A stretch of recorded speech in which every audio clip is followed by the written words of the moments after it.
പ്രതിപക്ഷ നേതാവ് വി.ഡി. സതീശൻ നയിക്കുന്ന പുതുയുഗ യാത്രയ്ക്ക് ശനിയാഴ്ച രാവിലെ 10 മണിക്ക് കാഞ്ഞങ്ങാട്ട് സ്വീകരണം നൽകും. മെട്രോ പ്ലാസ ഗ്രൗണ്ടിലാണ് സ്വീകരണം നൽകുക.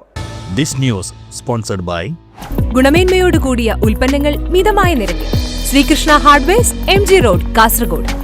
പ്രതിപക്ഷ നേതാവ് വി.ഡി. സതീശൻ നയിക്കുന്ന പുതുയുഗ യാത്രയ്ക്ക് 7 രാവിലെ 10 മണിക്ക് കാഞ്ഞങ്ങാട്ട് സ്വീകരണം നൽകുമെന്ന് കാഞ്ഞങ്ങാട് മണ്ഡലം UDF നേതാക്കൾ മാധ്യമസമ്മേളനത്തിൽ അറിയിച്ചു.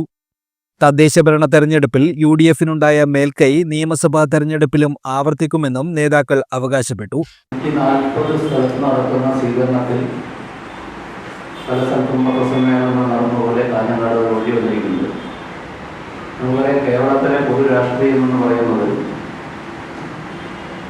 വർഗീയതക്കെതിരായിട്ടുള്ള ഏറ്റവും വലിയ പോരാട്ടത്തിൻ്റെ തൻ്റെ ശബ്ദത്തിൽ വീരാളിപ്പെട്ട് പുറപ്പിച്ചാൽ പോലും എടുത്ത നിലപാടിൽ നിന്ന് പുറകോട്ട് പോവില്ല എന്ന് പരസ്യമായി പ്രഖ്യാപിച്ച പ്രതിപക്ഷ നേതാവ് ഇപ്പോൾ കേരളത്തിലുണ്ട്. ഒരു പ്രത്യേക സമുദായത്തെ കോർണർ ചെയ്തുകൊണ്ട് വലിയ നിലയിൽ ജനങ്ങളുടെ മനസ്സിൽ വർഗീയതയുടെ വിഷം കുത്തിവെച്ചുകൊണ്ട് തെരഞ്ഞെടുപ്പിൽ മത്സരിച്ച് ജയിക്കാനുള്ള ശ്രമങ്ങൾ നമ്മുടെ സാമൂഹ്യ അന്തരീക്ഷത്തിൽ നിലനിർത്തുകയാണ്. മെട്രോ പ്ലാസ ഗ്രൗണ്ടിലാണ് സ്വീകരണം ഒരുക്കുക. 5000 പ്രവർത്തകർ സംബന്ധിക്കും. നേതാക്കളെ മൻസൂർ ആശുപത്രി പരിസരത്തു നിന്നും സ്വീകരിച്ചാനയിക്കും.